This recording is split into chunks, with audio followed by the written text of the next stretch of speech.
Vous profitez de l'été ou au contraire l'été est compliqué? Eh bien, le gouvernement est dans les 2 cas gagnant. Sébastien Lecornu a décidé de passer pendant l'été quelques décrets et sur cette intro tout en rime, eh bien, le sujet est beaucoup moins sympa que espéré puisque nous allons parler de la santé et de la catastrophe, des nouveaux décrets à paraître sur les franchises médicales et le déremboursement des médicaments. Donc sur les franchises médicales, vous profitez de vos vacances, le gouvernement Lecornu aussi. Donc doublement des plafonds des franchises médicales, on va revenir, là-dessus et sur le montant donc qui va passer à 200 € par an. Le gouvernement Lecornu passe en force pendant l'été par décret, sans débat parlementaire et en fait ici je rappelle rapidement déjà dans ce visuel que en fait cette idée du doublement des franchises médicales et des plafonds des franchises médicales faisait partie du projet de loi du PLFSS, donc du projet de loi de financement de la sécurité sociale de 2026 et qu'il avait été retiré lors des négociations avec le PS lors de la négociation pour voter le budget. Les bandes de nouilles du PS, vous le saviez déjà à cette époque-là, que ce genre de choses se passe par décret, qu'ils n'ont pas besoin de votre aval de négocier quoi que ce soit pour le passer. Donc ce n'était que reculer pour mieux sauter. C'est exactement ce qu'ils font, et en plein été, quand les gens sont pas au courant, et sans débat parlementaire, rien du tout. Encore une fois, on tape sur les malades et les plus fragiles sous prétexte, parce que pourquoi l'augmentation? Mais l'idée, c'est de responsabiliser les malades. On ne choisit pas d'être malade. On ne choisit pas. Sinon, tout le monde sera en bonne santé. Donc le prétexte, c'est la responsabilisation et bien sûr les économies. Un dévoiement du principe fondateur de la sécurité sociale. Chacun cotise selon ses moyens et reçoit selon ses besoins. Ça a été dévoyé déjà en 2004 quand Chirac a créé la participation de 1 € à l'époque. Le clou a été enfoncé en 2008 par Sarkozy avec vraiment l'apparition, la création concrète des franchises médicales sur les médicaments, etc. Et peut-être que certains d'entre vous ne l'ont pas oublié, mais Macron, en 2024, a déjà doublé le montant des franchises médicales. Pas les plafonds, mais les montants. Et donc aujourd'hui, donc 2024, il double les tarifs de franchise et les participations forfaitaires. 2026, il double les plafonds. C'est malin, il le fait en 2 fois. La première fois en disant oh bah on n'a pas touché au plafond, et la deuxième fois on touche au plafond, oh bah on n'a pas touché au tarif. Point commun entre tous ces personnes, ce sont des personnes de droite, des libéraux. Mais il n'y a pas que les franchises médicales. Des remboursements des soins à venir pour un transfert vers les mutuelles estimé entre 1,5 et 1,7 million d'euros. Qui va payer, à votre avis, les mutuelles? Eh bien non. Parce que bien sûr, les mutuelles la râlent et sur qui ça va se répercuter? Les malades et encore une fois les plus fragiles, puisque les prix des mutuelles vont augmenter. Donc aucune de ces mesures ne vise l'amélioration de la santé des citoyens, elle vise juste à taper sur les malades et les plus fragiles. Ça, c'est la base, c'est-à-dire, donc, comme je vous disais, doublement des plafonds des franchises et des remboursements des médicaments. On va reparler du coup maintenant de qu'est-ce que sont les franchises médicales et les participations forfaitaires. Donc en gros, je résume. Vous avez la franchise médicale et vous avez la participation forfaitaire. Ça, c'est 2 choses qui vont toucher les médicaments, les consultations de paramèdes, différents examens, les consultations chez le médecin, les radiographies et différentes consultations, ça, c'est la participation forfaitaire. Chacun a un plafond. Les franchises médicales, c'est 50 €. Les participations forfaitaires, c'est 50 €. C'est pour ça qu'aujourd'hui, vous voyez le montant de 100 €. C'est ces 2 plafonds-là cumulés. Et donc, le doublement de ces plafonds, ça ferait 100 € pour la franchise médicale, 100 € pour la participation forfaitaire. Et c'est pour ça qu'on parle de 200 € aujourd'hui. Qu'au-delà de ce montant cumulé, de ce plafond, vous n'avez plus de franchise ou plus de participation forfaitaire. Effectivement, la franchise médicale, elle est prise directement sur vos remboursements de la sécurité sociale. Donc c'est pour ça qu'on dit que on ne les voit pas, on ne les sent pas. Et quand vous êtes en tiers payant, c'est pris sur un autre remboursement ultérieur à un moment donné. Mais ce qu'on ne dit pas, c'est que si jamais c'est jamais prélevé durant l'année, vous avez droit à un petit courrier de la Sécu en fin d'année avec le montant que vous devez. Donc imaginez qu'à la fin de l'année, alors que vous y attendiez pas, vous deviez 200 € à la Sécu d'un coup. Tout le monde ne peut pas se le permettre. Et puis, dans tous les cas, tout le monde ne peut pas forcément se permettre aussi d'avoir autant de déremboursements sur ces médicaments, quoi. En gros, pour responsabiliser les gens qui sont malades, qui n'ont pas choisi d'être malades, on leur demande de payer plus. C'est vrai que ça va bien les responsabiliser. Ils vont arrêter d'être malades grâce à le cornu. Ça, je sens que ça va marcher. Je sens que ça va marcher. En fait, le gros problème des franchises, c'est qu'elles sont indiscriminées. C'est-à-dire que vous n'ayez pas d'argent ou que vous soyez l'homme le plus riche de la Terre, vous êtes soumis au même impôt au final. Enfin, c'est même pas un impôt, mais vous êtes soumis à la même chose. Donc, bah, la personne qui est pauvre, pour elle, bah, ça la pénalise dans l'accès aux soins, alors que l'homme ultra riche, lui, ça lui fait rien. Ça change rien à sa vie. Donc, au final, bah, ça handicape qui? Bah, les plus fragiles, quoi. Et puis, ça va impacter qui? Forcément, les plus malades, les personnes en ALD, les malades chroniques, les personnes polypathologiques, donc c'est-à-dire avec plusieurs maladies et donc plusieurs traitements potentiels, qui ont besoin d'un suivi, d'examens, etc. Donc c'est ces personnes-là qui sont déjà malades avec une problématique, potentiellement derrière qui les handicap, voire qui les met en invalidité par rapport au travail. Donc, comment dire que c'est pas forcément non plus les personnes les plus riches. Donc, à votre avis, qu'est-ce qui va se passer si le coût des soins de santé pour ces personnes augmente? Eh ben, c'est tout simplement un renoncement aux soins, quoi. En fait, les députés chez vous, ils n'ont pas d'amis qui sont pas banquiers parce que eux, ok, ils gagnent des masses. Alors là, c'est même pas les députés. Là, ça va être quelque chose qui va être passé par décret. Donc, c'est-à-dire pas de vote, pas de débat parlementaire, pas de débat démocratique. Les parlementaires ne peuvent rien faire. C'est le gouvernement qui fait une modification par décret du plafond, des plafonds actuels. Tout comme pour l'autre versant de ce que fait en ce moment ce sur quoi travaille et l'objectif aussi pour l'été du gouvernement, c'est le déremboursement de soins qui veut au final transférer vers les mutuelles certains remboursements de soins. Et ça, c'est pareil, ça se passe par décret. Donc dans les deux cas, il n'y a pas de discussion. Et encore une fois, ça se fait pendant l'été. En gros, les soins moins remboursés, par exemple, les consultations chez le chirurgien dentiste, parce que les dents, c'est pas important, bien sûr. Les transports sanitaires, parce que pareil, t'es malade, bah, même, tu peux peut-être conduire quand même, non? T'es seul, isolé? Ah, t'as personne pour te transporter? Bah, démerde-toi, prends une trottinette, je sais pas, fais un truc. Bref, les transports sanitaires, il y a déjà un souci de ce côté-là. Les médicaments les moins efficaces. Les médicaments les moins efficaces, ça, ce sera un arbitrage, a priori, notamment de la Haute Autorité de Santé, donc de la HAS, à savoir, donc déjà, la HAS, voilà, la HAS, elle fera un arbitrage, sachant qu'elle se repose sur des études qu'elle ne mène pas elle-même. Normalement, c'est plutôt censé être un organisme indépendant. Mais bon, ça reste un arbitrage. Est-ce que la pression du gouvernement va pas jouer, etc., les moins efficaces? Le gouvernement dit qu'il va se reposer sur la science, etc., blablabla. On connaît la chanson, c'est pas le genre, c'est pas vraiment leur genre. Hein. Dire ça et planter des couteaux dans le dos de la science et des scientifiques. Donc voilà. Donc à votre avis, qu'est-ce qui va se passer?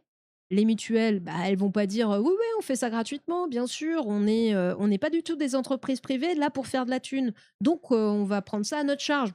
C'est cadeau, c'est pour nous. Non, non, ça va peser sur les patients.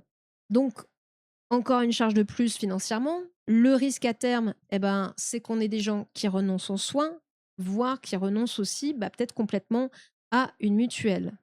Sur le renoncement aux soins, il y a un baromètre qui est sorti début 2026, je crois que c'était en mars. C'est la Fédération hospitalière française qui a commandé ce baromètre. Hein. Accès aux soins, une situation qui se dégrade, renoncement, délai, tension, où en est vraiment notre système de santé. 73% des Français déclarent avoir déjà renoncé à un soin ces 5 dernières années, plus 10 points par an, soit près de 7 millions de personnes supplémentaires. C'est vraiment sanctionner les malades pour être malade. C'est pas un choix d'être malade. On ne décide pas d'être malade parce que sinon tout le monde déciderait de ne pas être malade. Aux surprises. Donc c'est juste aberrant puisque le prétexte, hein, c'est la responsabilisation des patients. C'est une honte, c'est une culpabilisation des gens. Dans les raisons, il y a les délais qui explosent. Aujourd'hui, accéder à un médecin prend du temps. 2 semaines pour un rendez-vous chez un généraliste contre 4 jours en 2019. Donc on voit la dégradation en 7 ans. 4 mois pour un dermatologue contre 2 mois en 2019. Donc vraiment, il y a une grosse dégradation des délais par manque de praticiens, parce qu'il y a de plus en plus aussi de patients, hein. Les besoins aussi en soins, on sait qu'ils augmentent, hein, notamment via le vieillissement de la population, mais également via l'augmentation des maladies chroniques, des maladies inflammatoires, des cancers, etc., des maladies endocriniennes. Enfin bref, il y a de plus en plus besoin de soins. Effectivement, les 2 semaines, c'est une moyenne nationale. On est d'accord que moi non plus, c'est pas 2 semaines de délai pour avoir un rendez-vous chez ma généraliste. C'est plus. On est d'accord. On est d'accord. C'est bien pour ça que malheureusement, des gens se retournent vers des thérapies alternatives, des médecines douces, des machins, des trucs, des bidules qui sont potentiellement dangereuses, du charlatanisme, au mieux de l'effet placebo, au pire dangereux, mais parce qu'il n'y a plus d'accès aux soins. Il y a cette pression effectivement sociale en plus quand t'es parent vous êtes un mauvais parent, vous emmenez pas votre gamin chez le médecin, nanana. Et je veux bien, mais il y a pas de médecin, il y a pas de praticien. Comment je fais? J'ai pas de rendez-vous. Donc ouais ouais, c'est un gros problème. C'est un gros problème parce que bah soit les gens renoncent, d'où les 73%, soit les personnes vont voir des thérapeutes alternatifs. On est content. Renoncement, une réalité concrète. Donc pourquoi les Français renoncent-ils aux soins? Les délais trop longs, ça c'est ce qu'on vient de voir. La difficulté d'accès, ça aussi on en a déjà parlé, la difficulté d'accès, c'est aussi une problématique dans le renoncement et l'accès aux soins. Parce que bah, selon où vous habitez, vous avez pas, si vous êtes en ville, vous aurez peut-être plus facilement accès à des praticiens et des praticiennes. Si vous êtes à la campagne ou dans certaines petites villes, eh ben, vous n'avez peut-être pas de spécialiste ou autre, quoi. Ça fait partie des choses importantes, mais il n'y a pas que ça. 40% pour des raisons financières. À votre avis, ce chiffre-là, il va faire quoi avec ce doublement des franchises médicales et l'augmentation à venir à cause du déremboursement des médicaments de la mutuelle? Il va faire qu'augmenter. Donc aujourd'hui, il y a déjà 40% des gens qui ont renoncé à un soin pour des raisons financières. Donc oui, on est peut-être un des pays où on a une très bonne prise en charge, etc., etc. Mais ça n'empêche qu'actuellement, il y a des gens qui renoncent quand même à des soins pour des raisons financières. Et c'est ces mêmes personnes, parce qu'au final, c'est ces mêmes personnes sur lesquelles on continue d'appuyer. Les jeunes générations, une alerte majeure. Chez les moins de 35 ans, la situation est encore plus préoccupante. 85% ont déjà renoncé à des soins. Souvent, effectivement, donc plus ça va, moins ça va, hein, moins c'est facile de trouver un médecin traitant. Mais du coup, un adulte installé depuis des années à un endroit, souvent va garder le même médecin et puis voilà quoi. Mais les jeunes qui partent de chez eux, vont s'installer pour le travail dans une autre ville, bah pour trouver un praticien, c'est autre chose. 57% se sont déjà rendus aux urgences sans urgence médicale. Et ça fait partie aussi du problème. C'est que les gens, n'ayant plus accès à des soins, alors que ce n'est pas forcément des choses qui sont des urgences, se retrouvent aux urgences. Et ça, on le sait. C'est pour ça que les urgences sont en train d'exploser, enfin d'imploser même, parce que bah, c'est pas leur rôle de faire de la médecine de ville. Eux, c'est de traiter les urgences. Donc forcément, ça vient encombrer un service qui est déjà saturé et qui est déjà en souffrance par le manque de personnel, les conditions de travail, etc. L'hôpital public en première ligne, quand aucune solution n'existe ailleurs, les patients se tournent vers l'hôpital. Un Français sur deux s'est déjà rendu aux urgences sans urgence réelle, faute d'alternative. Un pilier qui tient malgré tout. L'hôpital public répond présent. 4,3% d'activité en plus 4,3% d'activité en 2004, près de plus 5% en 2025. Il assure notamment 100% des greffes, 85% des séjours en réanimation, 80% des passages aux urgences. C'est dur à dire. Un message clair des Français, 95% d'entre eux expriment leur reconnaissance envers les professionnels de santé pour les efforts qu'ils déploient afin de maintenir la qualité des soins. J'ai envie de rajouter, malgré tous les bâtons qu'on leur met dans les roues et leurs conditions de travail qui se dégradent de plus en plus. Il est urgent d'agir pour garantir un accès équitable aux soins partout sur le territoire. Voilà. Fédération hospitalière de France. Entre la facilité du droit à mourir et la difficulté d'accès aux soins coûts, j'ai l'impression que le gouvernement Le Cornu essaye de dire des choses. Oui, oui, oui. Triste, triste constat, Obli. Est-ce qu'il y a des recours possibles? Oui. Recours juridique avec le Conseil constitutionnel notamment, et je crois peut-être le Conseil d'État, je ne sais plus, et recours juridique en gros, pour savoir si ce décret respecte bien la loi, mais a priori, il va le respecter, ils ont le droit de le faire. Et aussi, s'ils n'abusent pas. Mais ça, c'est une notion un peu floue.